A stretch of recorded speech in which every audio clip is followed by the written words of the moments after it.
시작하면서 이제 가나안 정복이라는 중요한 이제 숙제를 앞둔 이스라엘 백성들에게 그 가나안 정복을 할 수 있었던 가장 큰 힘이 무엇인가라는 것은 다른 것이 아니라 바로 여호와의 말씀이었습니다. 오늘 본문도 보시면요, 이 말씀을 시작하면서 15절 말씀에 여호와의 말씀이 여호수아에게 다시 주어지고 있습니다. 요단강을 건너는 이 과정 가운데 있어서, 그리고 그 모든 과정의 끝맺음도 다 여호와의 말씀으로 이루어진 것이다라는 것을 분명하게 하나님은 반복적으로 여호수아를 통해서 이스라엘 백성들에게 말씀하고 있는 것입니다. 그리고 이어서 16절에 하나님의 명령이 기록되어 있는데, 증거궤를 맨 제사장들이 이제 요단에서 올라와서 건너편으로 올라가라라는 것입니다. 언약궤를 맨 제사장들이 요단 가운데 나오면서 그 발바닥을 이제 육지에 딱 대게 되는 순간 동시에 요단물이 다시 흘러 넘쳐서 차고 넘친다라는 말씀입니다. 하나님께서는 지금 계속 어떠한 일을 이스라엘 백성들에게 보여주고 계시냐면요, 요단강을 이 여리고 가나안 정복을 하면서 기이한 일을 행하시는 하나님, 내가 기이한 일을 행하시는 하나님이다라는 것을 이스라엘 백성들에게 분명하게 보여주겠다. 그러면서 그런 일련의 사건들을 계속해서 반복적으로 하나님은 보여주고 계신 것입니다. 여호수아를 시작하면서 1장 3절의 말씀에 보시면 이렇게 말씀하고 있죠. 너희 발바닥으로 밟는 모든 땅을 내가 너희에게 준다라고 하고요. 오늘 육지를 이제 제사장들이 밟으면서 18절 말씀에 보시면 그 발바닥으로 육지를 밟는다라는 표현이 다시 한번 반복적으로 나오게 됩니다. 하나님께서는 하나님의 약속을 정확하게 이루신다라는 것을 이러한 표현들을 통해서, 이러한 반복적으로 나오는 표현들을 통해서 우리는 확인할 수 있게 되는 것입니다. 자, 그러면 여호수아와 이스라엘 백성들의 자세는 어떤 자세를 취해야 되겠습니까? 하나님에 대한 분명한 인식이 그들 가운데 있어야 되고요. 그 모든 여정 가운데 함께 하시는 하나님을 결코 놓아서는 안 되는 것입니다. 하나님의 말씀이 항상 선두에 서야 되고요. 하나님의 말씀에는 그 말씀을 이루시는 분이 하나님이시다라는 믿음이 그 가운데 있어야 되고, 또한 그 믿음의 약속을 통해서 우리 삶 가운데 기이한 일을 행하시는 하나님을 볼 수 있어야 되는 것입니다. 요단강에 물이 멈추고 다시 흐르게 하는 것을 가능하게 하시는 분이 오직 유일한 하나님이시듯 우리의 삶의 여정도 마찬가지라는 것입니다. 하나님이 우리의 삶을 시작하시고, 하나님이 우리의 삶의 과정도 이끄시고, 하나님이 우리의 삶을 마치시는데, 그러한 일련의 이 삶의 모든 여정이 그냥 일어나는 것이 아니라 이 모든 것이 하나님의 기이한 일이고, 우리 삶 가운데에도 구석구석 하나님의 기적이 있는 삶이 있다라는 것, 그것이 이스라엘 백성들에게 주어진 그 삶의 모습, 또 우리의 삶의 모습이 아주 동일하다라는 것을 우리는 깨달을 수 있습니다. 자, 그러면 요단을 건넌 이 여호수아는 이제 이어서 무엇을 하게 되냐면요, 앞서 하나님께서 명령하신 것에 따라서 요단에서 가져온 12돌, 각 지파에서 하나씩 가져온 그 돌을 가지고 이제 길갈에 그 돌을 세우게 됩니다. 그리고 그들의 자손들에게 이러한 이야기를 하게 되죠. 후일의 자손들이 아버지, 이 돌이 과연 어떤 의미입니까? 이 돌이 왜 여기에 세워져 있습니까? 라고 물을 때 이러한 일들을 그 자손들에게 계속해서 이야기해 줘라 라고 하나님은 말씀하십니다. 자, 22절, 23절 속에서 반복되는 단어가 하나 있습니다. 그들이 기억해야 되는 요소라고 여겨지는데요, 그것은 바로 마른 땅입니다. 그들이 이 돌들에 대해서 얘기할 때 반복적으로 등장하는 것은 바로 마른 땅이라는 거죠. 22절에 마른 땅을 밟고 요단을 건넜고, 23절에도 요단물이 너희 앞에서 마르게 하신 것을 기억하게 되고, 또 후반부에서는 홍해를 마르게 하신 것까지 이야기하고 있습니다. 이 마르다라는 것은 어떠한 의미가 있겠습니까? 왜 하나님을 기억하는 데 있어서 자손들에게 이 돌들의 뜻을 이야기하는 데 있어서 이 마른 땅, 마르다라는 것을 반복하고 강조하고 있겠습니까? 자, 물론 먼저는 이 요단을 건넌 사건이 당연히 앞서 1세대였던 모세에게 주어진 그 출애굽할 때 당시에 홍해 사건과 연관이 있다라는 것입니다. 홍해를 마를 때 염두에 두고 있었던 그 첫 번째 대상자들, 즉 1세대 이스라엘 백성들이 이제 요단강을 건너고 있는 이 다음 세대들에게 그 마름의 의미를 전해주고 있는 것이 1차적인 의미입니다. 자, 그런데 오늘의 말씀은 어디까지 또 나아가고 있냐면요, 그 마른 요단강을 건너는 세대가 뒤이어 등장하는 다음 세대들에게도 이 마른 땅의 이야기를 전해주라는 것입니다.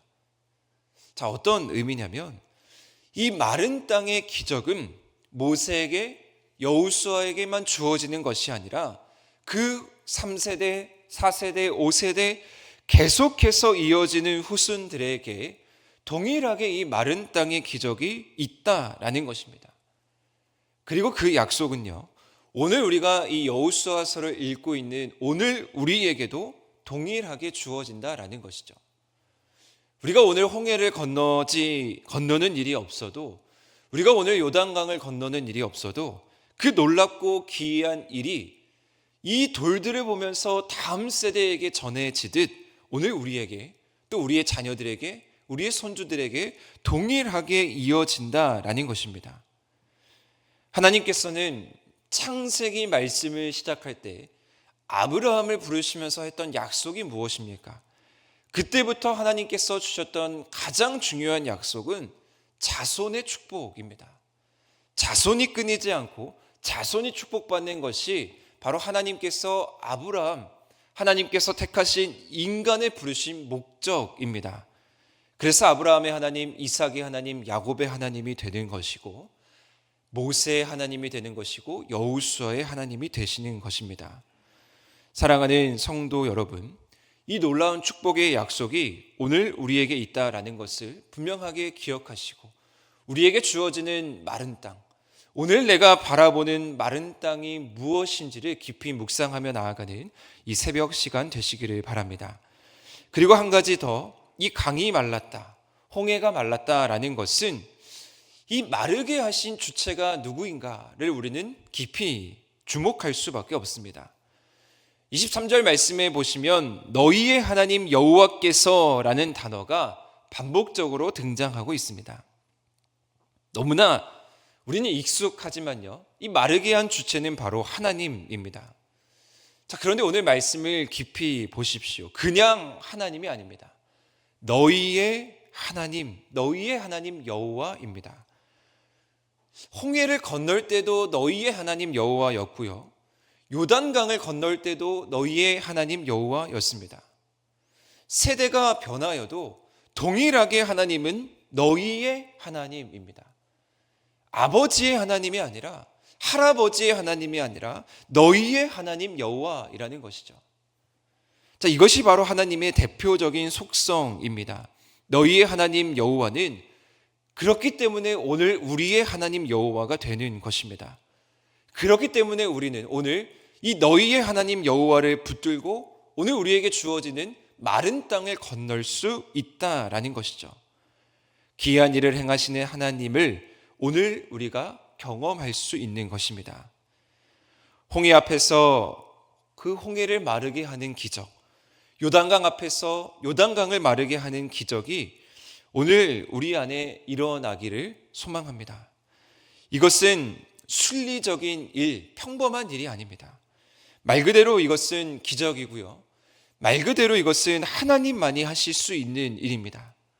하나님만이 하실 수 있는 일이 우리 앞에 펼쳐지고 그것이 이루어지는 것이 바로 하나님이 택하신 자녀들에게 주어지는 특권이라는 것을 우리는 생각할 수 있습니다. 자, 그런데 마지막으로요, 반대로 한번 생각해 보면 과연 하나님만이 하실 수 있는 이 기이한 일을 우리가 어떻게 우리 삶 가운데에서 경험하고 체험할 수 있을까? 어떻게 우리가 홍해를 건너고 우리가 어떻게 요단강을 건널 수 있을까? 자, 그것은요, 철저하게 하나님께 매달릴 때만 가능합니다. 어떻게 감히 이스라엘 백성들이 요단강을 건너고요, 어떻게 감히 홍해를 건널 생각을 했겠습니까? 말도 안 되는 일이죠. 출애굽할 때 그 애굽의 무서운 군대가 뒤이어 쫓아올 때 어떻게 그들이 홍해에 발을 디딜 수 있었겠습니까? 요단강이라는 범람하는 강이 그들 눈앞에 있는데 이것을 넘어야지만 이제 본격적으로 가나안 땅을 정복할 수 있는데 어떻게 그들이 발을 디딜 수 있었겠습니까?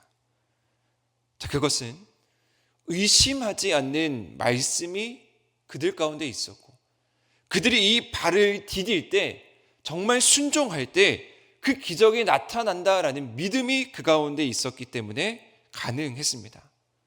철저하게 하나님을 의지하고 철저하게 하나님의 말씀이 내 삶 가운데 이루어지겠다라는 확신이 그들 가운데 있을 때 강은 건너가게 되었고요, 그 홍해를 넘어갈 수 있게 된 것입니다. 자, 그러면 그 결과가 어떻게 되냐면요, 오늘 5장 1절 말씀까지 읽은 이유가 있습니다. 4장 24절에서 말씀이 끝나지 않고 5장 1절까지 읽은 이유가 있는데요, 그 결과가 주변에 있는 모든 나라들이 하나님이 어떠한 분인지를 도리어 알 수 있다라는 것으로 오늘 말씀이 맺어집니다. 요단 서쪽의 아모리 사람들도 가나안 사람들의 모든 왕들도 마음이 녹았다. 그리고 이스라엘 자손들 때문에 정신을 잃었다라고까지 표현하고 있습니다. 주변에 있는 강대국들이 그 하나님의 놀라운 소문을 듣고 할 말을 잃고 모두 굴복하고 엎드려 무릎을 꿇을 수밖에 없었다라는 말씀입니다. 사랑하는 성도 여러분, 이러한 말씀의 놀라운 원리가 우리 삶 가운데 이루어질 때 우리가 바라는 것은 무엇이냐면요, 나를 통해서 하나님께서 행하시는 놀라운 일을 나의 주변에 있는 사람들, 가족들, 이웃들, 직장 동료들이 알아가고 그들이 하나님이 어떠한 분인지를 나를 통해서 알아가는 것이 오늘 말씀의 결론입니다. 하나님의 일하심이 우리 삶 가운데 강력하게 자리해서 자연스럽게 많은 사람들이 주님을 알게 되고 많은 사람들이 그냥 나의 모습을 통해서 하나님께 영광 돌리는 일, 그런 일을 통해서 하나님이 영광 받으시고 하나님이 드러나시기를 원하시는 분이 바로 하나님이시다라는 것을 기억하면서 오늘도 또 이번 한 주간도 승리하며 나아가는 우리 하늘의 모든 성도님 되시기를 주님의 이름으로 축복합니다.